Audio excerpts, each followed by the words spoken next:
नमस्कार, welcome to career 247। मैं हूं प्रशांत धवन। नाउ रिसेंटली आपने ऑपरेशन महादेव के बारे में सुना होगा। आज ही के दिन ऑपरेशन महादेव लॉन्च किया है भारतीय सेना ने और बताया जा रहा है 3 आतंकवादियों को न्यूट्रलाइज कर दिया है। नाउ जो ये 3 आतंकवादी मारे गए हैं, ऐसा नहीं है कि तीनों के तीनों ये पहलगाम मैसेकर करने वाले आतंकवादी थे, मगर जो मास्टरमाइंड था पहलगाम आतंकवादी हमले का, वो बताया जा रहा है इस अटैक में मारा गया है। यहां पे आप देख पाओगे Pahalgam attack mastermind, 2 others killed in encounter with security forces near Srinagar. कितनी अजीब बात है, देखिए श्रीनगर के आसपास का जो फॉरेस्ट एरिया है वहां पर ये छुपे हुए थे और इनको शूट डाउन कर दिया गया है। सबसे बड़ा नाम जो यहां पर मारा गया है, ये बात काफी हद तक कंफर्म्ड है। लश्कर तैयबा का कमांडर सुलेमान शाह, जो इससे पहले पाकिस्तान आर्मी के लिए भी काम कर चुका है, इसको न्यूट्रलाइज कर दिया गया है। इसके ऊपर 20 लाख रुपए का इनाम था। ये नाम 22 अप्रैल को हुए 22 अप्रैल 2025 में हुए पहलगाम आतंकवादी हमले के बाद रखा गया था। India has taken revenge of Pahalgam massacre. और अभी भी मैं आपको बता दूं, ऑपरेशन महादेव कंक्लूड नहीं हुआ है। इंटेलिजेंस इनपुट मिली है हमारी सिक्योरिटी फोर्सेस को, उसके बेसिस पर ये ऑपरेशन चला है। यहाँ पे आप देख पाओगे इंडियन आर्मी के जो ऑफिशियल हैंडल है वहां से ट्वीट आई है, 3 आतंकवादियों को न्यूट्रलाइज कर दिया गया है और अभी भी ये ऑपरेशन जारी है। क्वाइट पॉसिबली हो सकता है कि आज या फिर कल तक में ये ऑपरेशन आगे और चलेगा और कई और आतंकवादी न्यूट्रलाइज किए जाएं। और सबसे बड़ी बात वैसे यहाँ पर यह है कि सुलेमान जो मारा गया ना, यहाँ पर ये इसकी फोटो है। ये यहाँ पे है हाशिम मूसा उर्फ सुलेमान। इधर आप देख पाओगे wanted bye Jammu Kashmir police. ये इसका वांटेड पोस्टर है। 20 लाख रुपए का इनाम यहाँ पे आपको दिख जाएगा। ये पाकिस्तान आर्मी का एक इलीट कमांडो था। यहाँ पे आप देख पाओगे Pahalgam mastermind Suleman Shah was ex commando of Pakistan army's elite unit. ये काफी बार पाकिस्तान आर्मी में देखा जाता है, जो इनके इलीट कमांडो होते हैं उनका अच्छे से ब्रेन वॉश करके, रिलीजन के नाम पे और चीजों के नाम पे बुरी तरीके से उनका ब्रेन वॉश करके काफी बार इंडिया में भेज दिया जाता है लश्कर तैयबा के जो वेरियस आउटफिट्स हैं उनको रन करने के लिए। फॉर एग्जाम्पल सुलेमान शाह ये काफी हद तक TRF को लीड करता था। TRF के बारे में मैंने रिसेंटली वीडियो बनाई थी, द रेजिस्टेंस फ्रंट। भारत के बहुत सारे डिप्लोमेटिक प्रयास के बाद finally United states of America ने TRF को एक आतंकवादी संगठन डिक्लेयर किया था। ये एक बड़ी डिप्लोमेटिक जीत थी भारत के लिए। और अब हम देख रहे हैं कि TRF लश्कर तैयबा, अगेन देखो पता है क्या प्रॉब्लम यहाँ पर यही है, ये बोलकर भी अजीब लगता है कि जी TRF अलग है, लश्कर तैयबा अलग है। इन लोगों ने ग्रुप्स ऐसे ही बना रखे हैं, बाकी काम सारे एक जैसे ही है। ठीक है, ये बस TRF एक मॉडर्न सा नाम थोड़ा सा इन लोगों ने बना दिया है ताकि जो यूथ है उसको मैनिपुलेट करने में आसानी हो। और लश्कर तैयबा का नाम भी काफी खराब हो रखा है, तो वहां से भी बचने में इन लोगों को आसानी हो।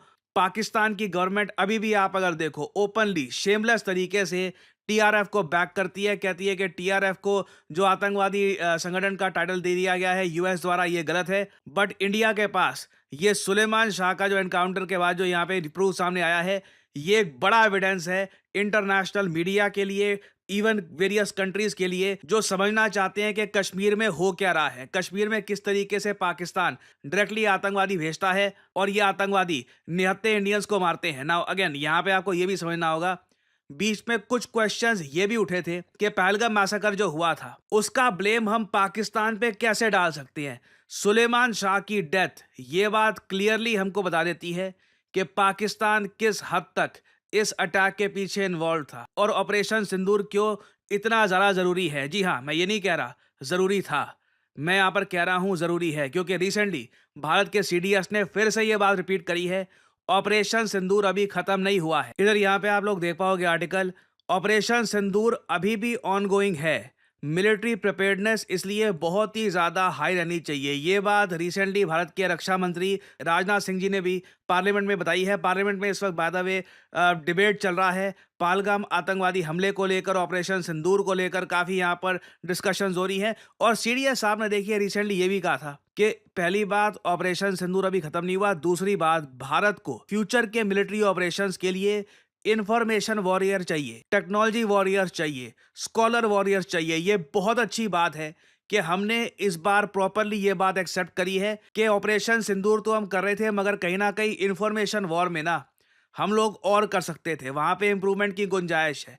और स्कॉलर वॉरियर्स का देखिए मतलब क्या है, भारत का जो नैरेटिव है, अगेन देखो बात यहाँ पर बहुत ही सिंपल है, we stand with the truth. हमारे यहाँ कोई ऐसा नहीं है कि हम अपने लोगों को रेडिकलाइज करके पाकिस्तान में भेज रहे हैं। That is simply not happening. Pakistan ये करता आया है कई दशकों से। पाकिस्तान में ओसामा बिन लादेन छुपा हुआ था, कई आतंकवादी आज भी यहाँ पर छुपे हुए हैं। It is an epicentre of terrorism.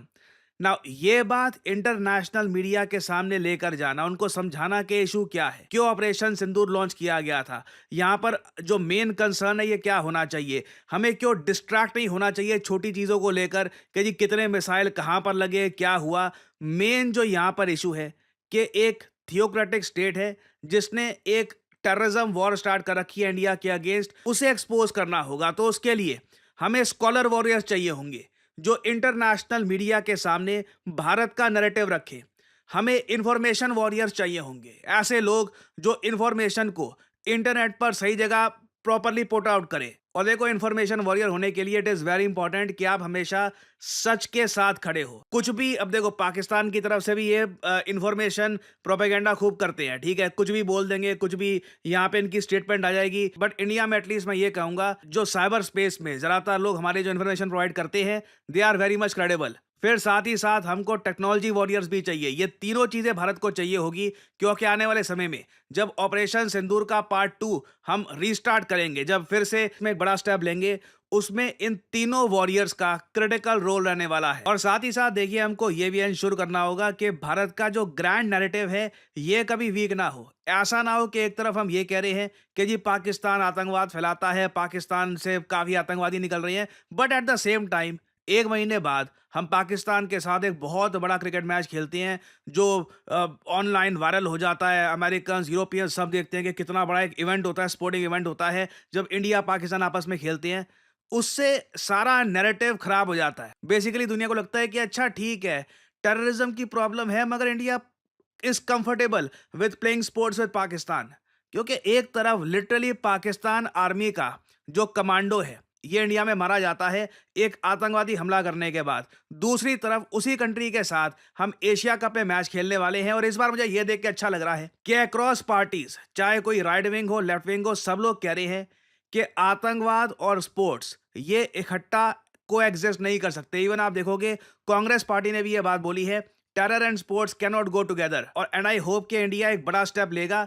ठीक है, जो पेनल्टी लगेगी, जो भी होगा देखा जाएगा। Indian cricket is strong enough, but we certainly do not want कि इंडिया पाकिस्तान रिलेशंस नॉर्मलाइज हो चुके हैं, ऐसी एक इमेज, ऐसी हेडलाइन दुनिया में जाए।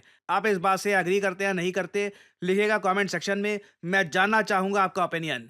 देखिए, लोग काफी बार कहते हैं कि जॉब्स की कमी हो रही है, बट इन रियलिटी जॉब्स बढ़ती जा रही हैं, बस लोग सही जगह सर्च नहीं कर रहे। रिसेंटली यूएस की एक यूनिवर्सिटी ने एक बहुत ही इंटरेस्टिंग रिसर्च पब्लिश करी। इन लोगों ने यह कहा कि कुछ स्पेसिफिक करियर ऑप्शंस हैं जिसकी डिमांड बहुत ही ज़्यादा बढ़ने वाली है दुनिया भर में। इधर आप देख पाओगे, the employment of data scientist is projected to grow by 36% from 2023 to 2033। ये बाकी जो और एवरेज ऑक्यूपेशंस हैं उनसे कई ज्यादा गुना बढ़ने वाली है। और इवन हमारे प्यारे भारत में आप देखोगे, अब खुल के ऐसे आर्टिकल्स पब्लिश होने स्टार्ट हो गए हैं कि इकोनॉमिक्स में पढ़ाई करें या डेटा साइंस में। सैड बात यह है कि आप में से कई लोगों के पेरेंट्स को डेटा साइंस के बारे में पता भी नहीं होगा कि आज के समय this has become a great career option for many people. जो डेटा साइंटिस्ट एक वेल रिप्यूटेड एक अच्छी कंपनी में लग गए हैं, they are earning a lot. और इवन आप अगर एक इंडियन स्टार्टअप में भी एज ए डेटा साइंटिस्ट काम कर रहे हैं, आप एक अच्छी सैलरी अर्न कर सकते हैं। क्वेश्चन यहां पर यही है कि क्या आप इतने अवेयर हैं कि बदलते समय के हिसाब से जो न्यू एज जॉब्स हैं उनके लिए आप खुद को स्किल कर पाओगे या नहीं कर पाओगे। क्योंकि इवन वर्ल्ड इकोनॉमिक फोरम की रिपोर्ट ये कहती है कि data analyst, AI specialist, machine learning engineers, data scientist, इन सब की डिमांड इन द फ्यूचर बहुत ज्यादा बढ़ने वाली है। और यहीं पर आपकी हेल्प करने के लिए आता है करियर 247। करियर 247 का state of the art data science course with generative AI आपको फ्यूचर जॉब्स के लिए प्रिपेयर करता है। और वैसे मार्केट में देखो, सिंस डेटा साइंटिस्ट की इतनी डिमांड है, कोर्सेज भी आपको काफी मिलेंगे। ज्यादातर कोर्सेज में आपको प्री रिकॉर्डेड क्लासेस मिलती हैं और कुछ टूल्स आपको दे देंगे और बोल देंगे गुड लक, खुद अपने आप सीखते रहो। जबकि आप जो करियर 247 का कोर्स है, इसमें आप देखोगे आपको लाइव क्लासेस मिलती है, 260 आवर्स ऑफ लाइव क्लासेस जो वीकेंड्स में होगी। आप वीकेंड्स में लाइव क्लास करिए अपनी, वीकडे में प्रैक्टिस करिए अपनी क्राफ्ट, स्किल्स अपनी कॉन्स्टेंटली इंप्रूव करते रहिए। करियर 247 के डेटा साइंटिस्ट कोर्स में आपसे हम प्रोजेक्ट भी करवाएंगे। आपको बेसिकली जो स्किल्स मिल रही हैं इनको यूज़ कैसे करना है रियल लाइफ में, ये भी आप सीख पाएंगे।